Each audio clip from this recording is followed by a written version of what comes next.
for all of you who want to become fluent in speaking English, you must remember that you need to practice. For your practice, I'm giving you a lot of different types of exercises. And in this, I take you along with me virtually. That means not physically really, but in your imagination to different places wherever I visit. You might remember you saw Cambodia, you saw Puri. I spoke to you about Kerala, now called Kerala. And today we are in an island of Malaysia, and it is called Langkawi. Langkawi. So you have an exercise to look at the map and then spot where is Malaysia, spot where is Langkawi. When you describe a place, you learn to practice English. The more you describe, the more you practice, the better it becomes. Please remember that you can describe the place where you stay. You can describe the people around you or the places of interest around you. So today, let me talk to you about Langkawi. This is a collection of about 99 islands. An island is a small piece of land surrounded by the sea on all sides.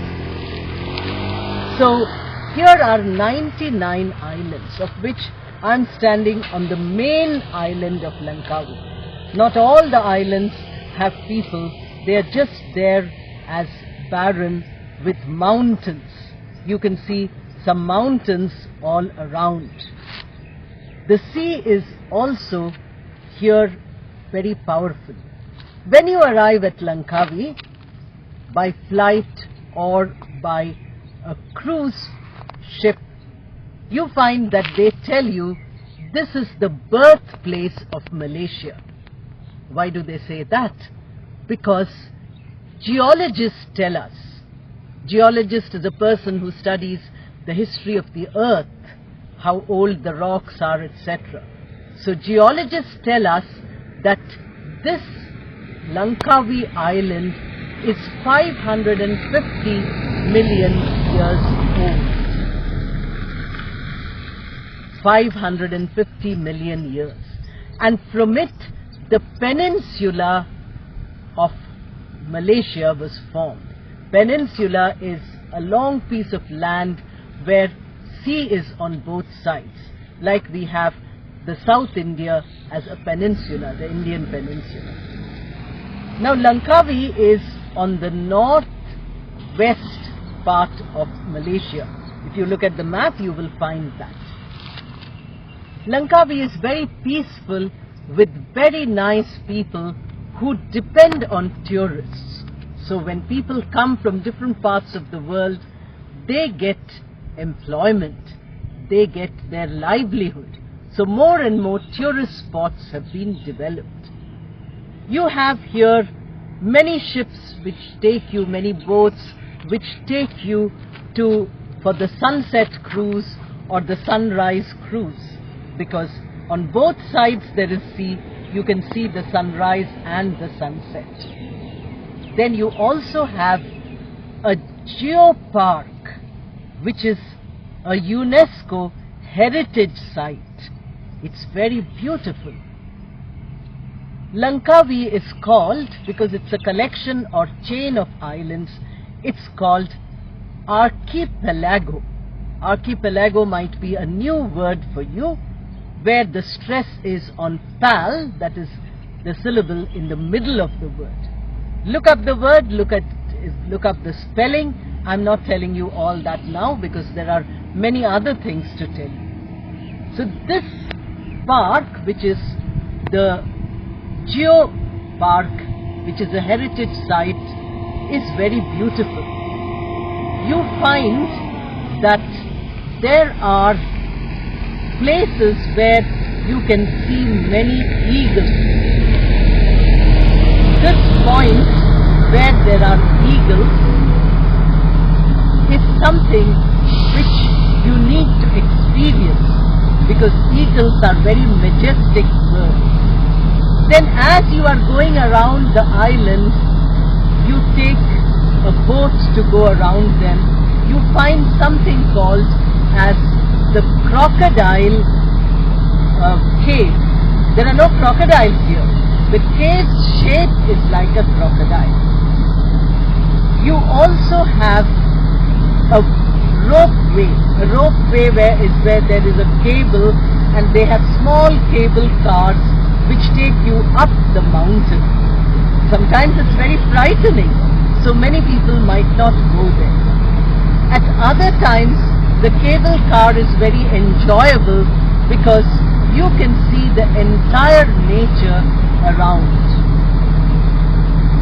If you go to the top of the mountains, you get a panoramic view of the entire Langkawi area. You see the sea, you see land, you see mountains, and you see a lot of greenery on all the mountains. You must remember that in Langkawi we have what is called as mangrove forests.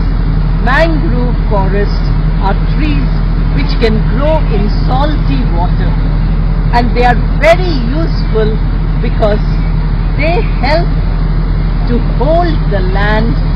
The land doesn't get eroded into the ocean. The ocean water comes and hits the land. The roots prevent the land from flowing in. You must also remember that when you come to a place, you hear their language, you eat their food, and you also learn about their legends. In Langkawi, there is a story that a young lady was punished although she was innocent, and the punishment was death. So since she did not commit any crime, she cursed the island. She said, for 7 generations, Langkawi will suffer. It seems Langkawi did suffer for 7 generations, and after the 20th century, it has become much better. Now Langkawi is very peaceful. It is like a paradise. I told you about food.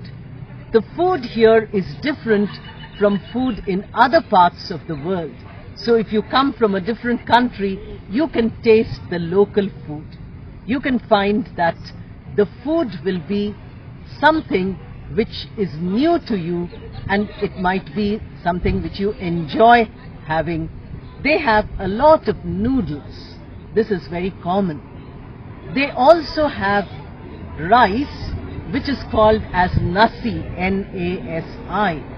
So you find that you're learning new words in another language, not only English, when you come.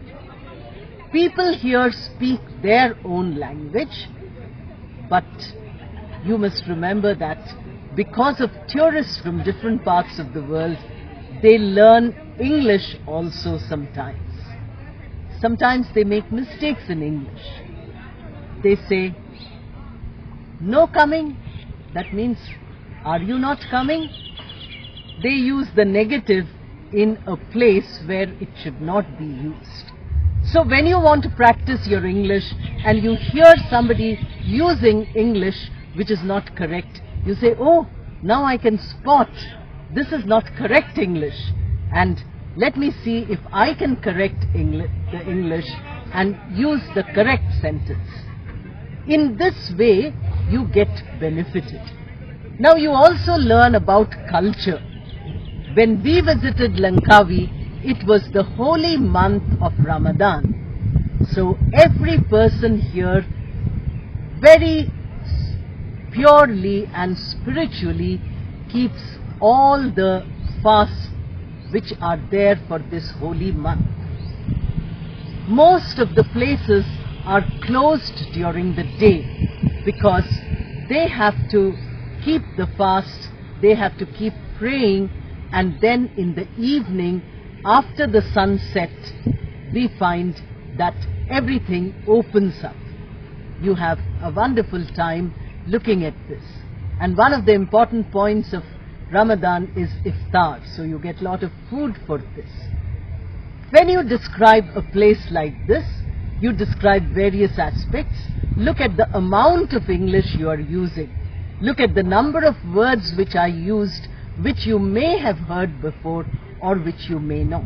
I have used very simple language. You can listen to this and then start describing Langkawi. You can check up all the videos which are available in different languages as what to do when you visit Langkawi. Combine all that and speak in English. This will be a wonderful practice. All the best and thank you.